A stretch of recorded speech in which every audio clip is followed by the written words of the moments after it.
علیہ وآلہ وسلم جو صاحب قرآن صاحب لسان ہے، ان کے کلام میں کتنا معنی ہوں گے۔ تو یہ بھی صحیح کی حدیث ہے۔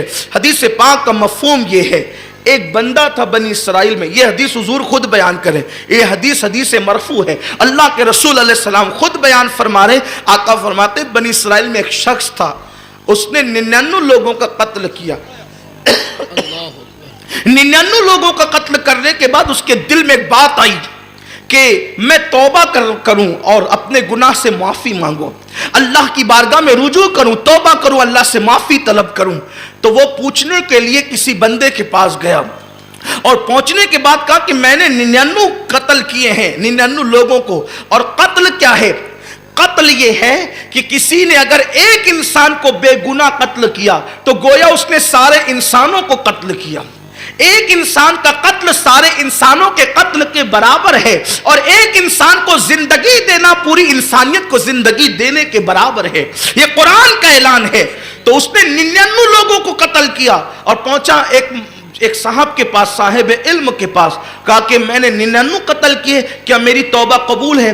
تو علم والوں میں 2 کوالٹی کے لوگ ہیں، ایک وہ جن کے پاس صرف علم ہے، اور دوسرے وہ جن کے پاس علم کے ساتھ ساتھ فیضان علم بھی موجود ہے۔ تو جن کے پاس صرف علم ہے، جیسے شیطان کے پاس صرف علم تھا، کہنے والے نے کہا علم انسان کو انسان بنا دیتا ہے، علم بے مایا کو سلطان بنا دیتا ہے، علم اللہ جسے دے اسے ایمان بھی دے، ورنہ یہ وہ ہے جو شیطان بنا دیتا ہے۔ تو علم صرف ہوتا ہے، فیضان علم نہیں ہوتا۔ اب آپ کہیں گے یہ فیضان علم کہاں سے آتا ہے؟ یہی اصل بات ہے، علم مدرسوں سے ملتا ہے، اور جب علم والا خانقاہوں سے جڑ جاتا ہے تو اس کو علم کے ساتھ فیضان علم بھی نصیب ہو جاتا ہے۔ سبحان اللہ۔ اب خانقاہ کسے کہتے ہیں؟ کسی چار دیواری کا نام خانقاہ نہیں ہوتا، بلکہ کسی شیخ طریقت کا وجود اگر درخت کے نیچے بیٹھ جائے تو وہ درخت بھی خانقاہ بن جاتا ہے۔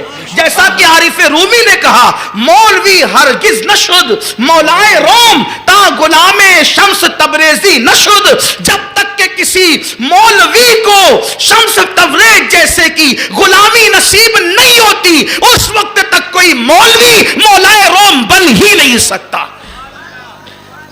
اس کا مطلب یہ ہے کہ اب مسئلہ اس سے پوچھنا چاہیے جس کے اوپر کوئی شمس تبریز موجود۔ اگر شمس تبریز اوپر نہیں ہے تو پھر وہ تو مسئلے پیدا کرے گا، مسئلہ حل نہیں کرے گا، مسئلے پیدا کرے گا۔ امت میں جو مسئلے پیدا ہو رہے ہیں اسی لیے ہو رہے ہیں کہ اوپر کوئی شمس تبریز نہیں ہے۔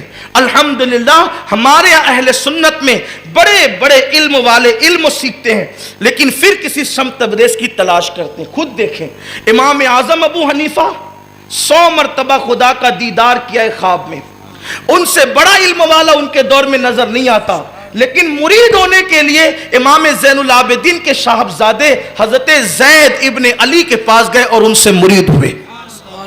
یہ امام اعظم ابو حنیفہ مرید کس کے؟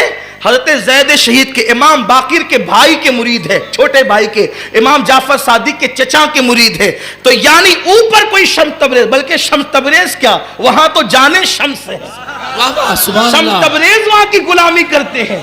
پھر اسی طریقے سے ایک سلسلہ ہے، حضرت امام احمد ابن حنبل رضی اللہ تبارک و تعالیٰ عنہ، وہ بھی حضرت سیدنا امام علی رضا کی جوتیاں سیدھی کیا کرتے تھے۔ دیکھا اسی طرح سے اور ایک طویل سلسلہ ہے، اگر اس کی مثالیں دی جائے تو اصل عنوان سے ہم بہت دور جائیں گے، لیکن اتنا آپ کو بات ضرور سمجھ میں آئے گی کہ کتابیں بندے کو ولی نہیں بناتی، کتابیں بندے کو اہل علم بناتی ہے، اور کسی اہل دل کی صحبت اس کو مقام ولایت تک پہنچاتی ہے۔